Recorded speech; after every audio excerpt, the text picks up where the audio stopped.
Okay, so now we're moving on to section 3.5, which is solving equations with the variable on each side. This is also the section that I assigned for the quiz, which was 1 through 24, all that need to be completed. I will be doing numbers 1, 9, 16, and 22. So no one should get those wrong because everything for those problems I'm going to give to you, you should have the correct answers for that. The reason why I'm choosing to do 4 of these, even though they're on the quiz, is because it combines everything. Addition and subtraction, multiplying and dividing, distributive property. So it just combines basically everything together. So I wanted to go ahead and do those for you. Okay, so number 1, 5x minus 3 equals 13 minus 3x.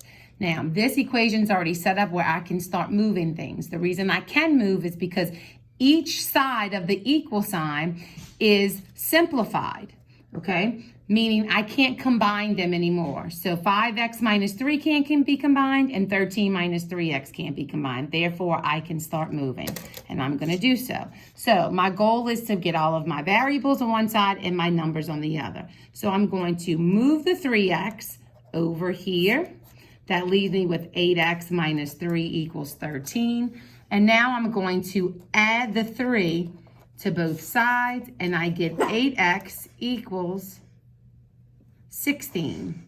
Divide both sides by 8, and x is equal to 2. And of course, if you wanted to check this, you can do it the same way I showed you on previous lessons. Okay, so let's look at number 9. Here, we have to distribute first. Now, distributing, I need to take what's outside of the parentheses and multiply it by each term inside the parentheses. So negative 9 times 4b is going to be 36b.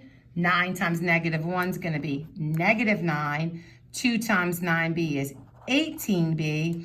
And 2 times 3 is 6. Now, because these are simplified, I can start moving. I'm going to move 18b to this side. This cancels. 18b minus 9 equals 6. Hello, Lola. Get her down. Okay, sorry about that. And now, 18b minus 9 equals 6. I'm going to add 9 to both sides. When I do that, I'm left with 18b equals 15.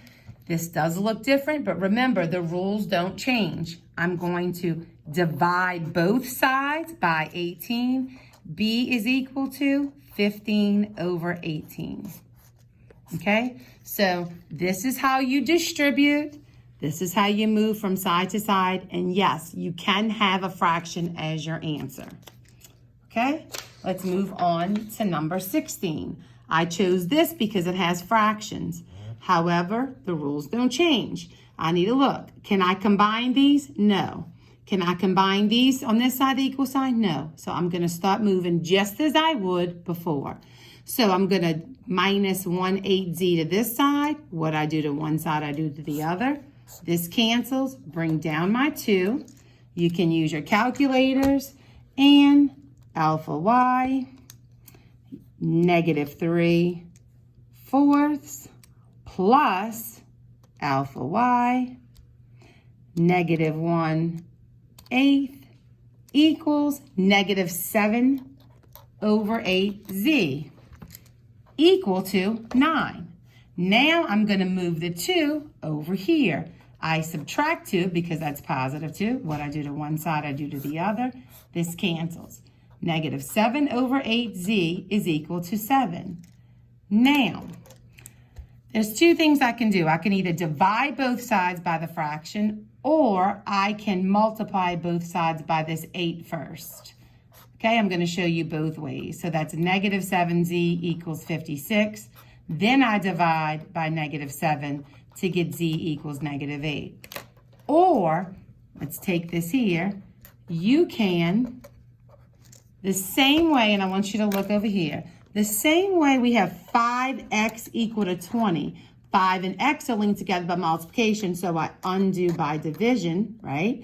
I'm going to do that same thing here. What's linked or hooked on to z? Negative 7/8. So I'm going to divide both sides by negative 7/8.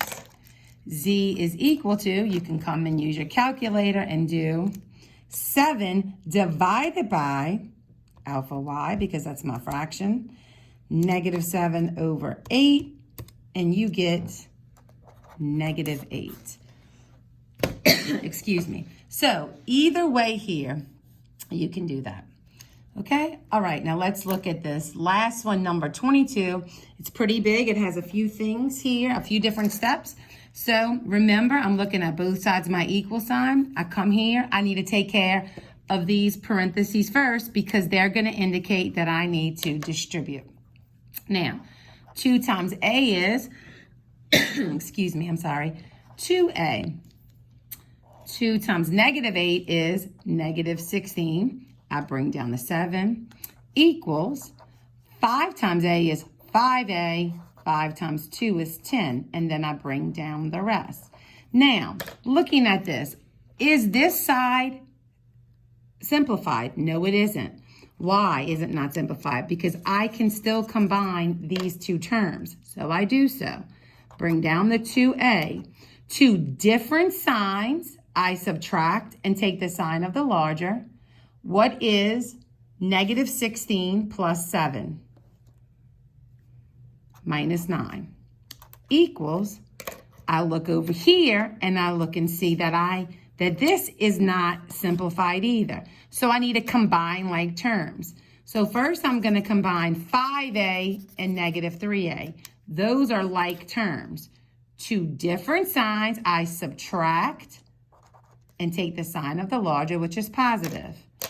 I also have now this positive 10 and this -19. Those are 2 different signs. So I subtract the numbers and take the sign of the larger, -9. Now, let's look at this. 2A minus 9 equals 2A minus 9. So this is simplified and this is simplified. So now I can just start moving. So if I move the 2A here and move the 2A here, these both cancel. I'm left with -9 equals -9. Is this a true statement? Meaning, does -9 always equals -9? Yes, it does. When you get a true statement like this, this means all real numbers. Because no matter what number you plug in for A, it'll always be correct. Anything you plug in will be correct. So when you get a true statement, you get -9 equals -9, which brings me to my next note. Let's just say you did the same problem, but you got 3 equals -6. Is this a true statement? No, this is not a true statement. This is never true. So then your answer here would be no solution.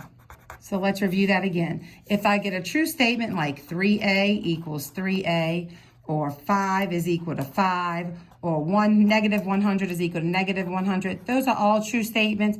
My answer would be all real numbers. And if I get a false statement like 5 is equal to -2, or 0 is equal to 5, that's always false, and my answer would be no solution. And that is it. Good luck on your quiz. Thank you.